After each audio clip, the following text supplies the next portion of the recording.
सुरेश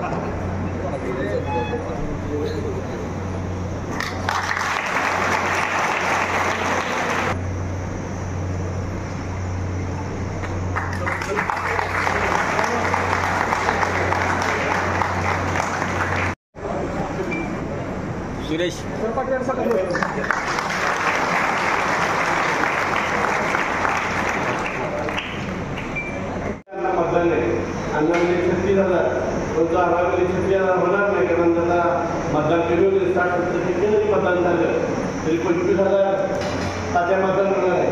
ताज्या 25,000 आपल्याकडे मतदान होणार आहे आणि ते पैकीच्या पैकी आताच्या लोकांमध्ये 4-5 पद्धती पैकीच्या पैकी मतदान हे आपल्या पाठीच्या उभं करणार आहे. तर त्यांना तुमच्या सगळ्यांनी बंद होतं सगळ्यांनी मोहर हात पण टाळावा सगळ्यांनी सगळ्या हात वर आपण जाणार आहे. भाजपचा नारा आहे 400 पार त्याला आमचा खर्च सुद्धा असावा आणि आपण विभागाचा पाठिंबा आपल्याला नक्की मिळणार. कारण त्याचं असं आहे की गेल्या 10-15 वर्षात आमचे सर्वांचे नेते आदरणीय श्रीमंत छत्रपती शिवेंद्रसिंहजी भोसले यांच्या माध्यमातून भारतीय जनता पार्टीच्या माध्यमातून परळी भागातलं कुठलं गाव असं राहिलं नाही की त्या गावाला डांबरीकरण जोडलं कुठलं गाव असं राहिलं की ज्या गावाची पिण्याची पाण्याची योजना झाली नाही स्मशानभूमीचं शेड झालेलं नाही सभामंडळ झालेलं नाही. सांगा कुणी एकूण हातलं की आमच्या गावाचा रस्ता डांबरीकरण नाही परळी भागात कुणी एकाने सांगावं. प्रत्येक गावात प्रत्येक वाडी प्रत्येक वस्तीत आमदार शिवेंद्रसिंहजी भोसले यांच्या माध्यमातून दळणवळणाची सोय चांगल्या पद्धतीने झालेली आहे.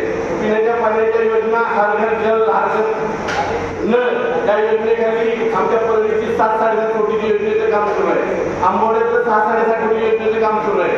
आमच्या आंबोडे खुर्दचं 7 कोटीचं काम सुरू आहे. कालीचं 7 कोटीचं काम सुरू आहे. हे सर्व मोदी साहेबांच्या मुळे एवढी छोटी गावं असतात सुद्धा एवढी विकास कामं सुरू आहे. त्याचे श्रेय मी आमदार श्रीमंत शिवेंद्रसिंहजी भोसले यांना देतो. मला आपण सगळ्या प्रकारे या परळी भागावर प्रेम दाखवले आपण विभागावर विश्वास दाखवला आपण विभागाचं नातं आपण लोकांची विद्या सांगण्याची भाषण करत असताना बाबा महाराज असताना जाताना सुद्धा माणसाला नावं हाक मारतात जाता आता नंदूला म्हणाला नंदू कसा आहे नंदू बरोबर म्हणलं सचिन कसं आहे म्हणजे बाबाची ख्याती आहे की प्रत्येकाच्या सुद्धा दुःखात सहभागी होण्याचं काम आदरणीय बाबांच्या माध्यमातून होते आणि हे होऊ शकलं हे फक्त भारतीय जनता पार्टीचे आमदार असल्यामुळं नरेंद्र मोदी साहेब असतील त्यापासून देवेंद्र फडणवीस असतील यांच्या माध्यमातून लाखो कोट्यावधी रुपयाचे विकास काम परळी भागात झालेलं आहे. उरमोडी धरणाचं काम झाल्यामुळे आता बागायती क्षेत्र झालेलं आहे. आता कुठल्या गावात इलेक्शन झाले होत नाही म्हणजे आंबोडे बुद्रुक आरोग्याला माहिती आहे तसं होतं काय महाराष्ट्राला माहिती होतं पण आंबोडे बुद्रुक उसामुळे इलेक्शन होत नाही बसून ठरवतात तुम्ही सदस्य तुम्ही ग्रामपंचायत सदस्य तुम्ही सरपंच तुम्ही सोसायटी आंबोडे खुर्द असेल भोंदवडे असेल आता अजिंक्यतारा कारखान्याला सगळ्यात 1 नंबरचा परळी भागात सगळ्यात जास्त ऊस हा परळी भागात जातोय. त्याचं कारण असं आहे की उरमोडी धरण भाऊसाहेब महाराजांची दूरदृष्टी त्यातून उरमोडी धरणाचं काम झाल्यामुळे प्रत्येक माणूस हा कामात गुंतलेला आहे. पूर्वी परळी भागातील लोकांना ओळखायची एक पद्धत आहे चप्पल लाल झाली की परळी भागात लोक म्हणायचे पण आता एकाही माणसाची पाहिजे चप्पल लाल दिसणार नाही. प्रत्येकाच्या दारात डांबर गेलेला प्रत्येकाच्या घरात डांबर गेलेला आहे आणि आता हा परळी भाग पुढे गेलेला आहे. त्यामुळे महाराजसाहेब आपण काळजी करू नका की आता परत आपल्याला याची गरज नाही. या सर्वांच्या वतीने मी आपल्याला खात्री देतो की बाबांनी केलेल्या कामाच्या जोरावर भारतीय जनता पार्टीने केलेल्या कामाच्या जोरावर तुम्ही आम्ही सर्व आमच्या दोन्ही गटाच्या कार्यकर्त्यांना आपण दोघाही भाऊभावांनी एवढी मोठी ताकद दिली या ताकदी जोरावर हा परळी भागात 60% 100% मतदान हे कमळचं बटन दाबून आपल्याला नक्की विजयाचा सिंहाचा वाटा असेल खात्री या मेळाव्यात देतो. परत आपल्या दोघांचं मी मनपूर्वक स्वागत करतो. तात्या शेंद्रापेक्षा 10 मतं आम्ही देतो शेंद्रापेक्षा द्यायची ना आपण मतं शेंद्रापेक्षा जास्त मतदान हे परळी भागात असणार आहे एवढी ग्वाही देतो.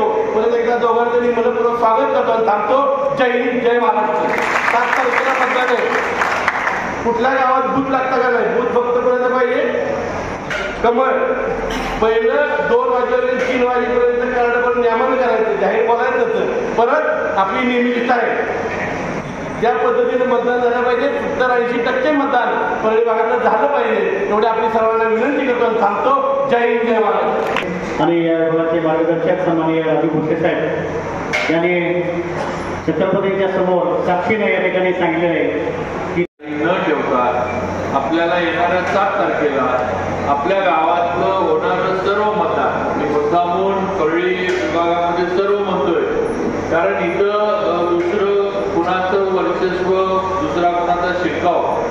या परळी भागामध्ये कधी झाला नाही. हा बालेकिल्ला होता, हा बालेकिल्लाच राहिलाय, ही वस्तुस्थिती आहे. आणि म्हणून होणारं सर्व मतदान हे कमळाच्या समोरचं बटन दाबून कमळाला झालं पाहिजे, आपले महायुतीचे उमेदवार उदयनराजे यांना झालं पाहिजे. याची जबाबदारी इथं बसलेल्या प्रत्येक कार्यकर्त्यांना, प्रत्येक वडीलधारी असू देत, तरुण मित्र असू देत, माझ्या सर्व भगिनी असू देत, सगळ्यांनी घेणं गरजेचं आहे, हे लक्षात घ्या. आज परळी जिल्हा परिषद गट किंवा परळी कोरं ज्याला आपण म्हणतो, सगळी त्याच्यामध्ये सगळ्यात परळीचा परिसर आला. अगदी ठोसेघर, चाटेवाडी, जांभेपासून केळवली, सांडवली, दत्तवाडी, वर आपली धावली, चुमटी, इकडं आपला लांबरचा सगळा परिसर, पलीकडं आपला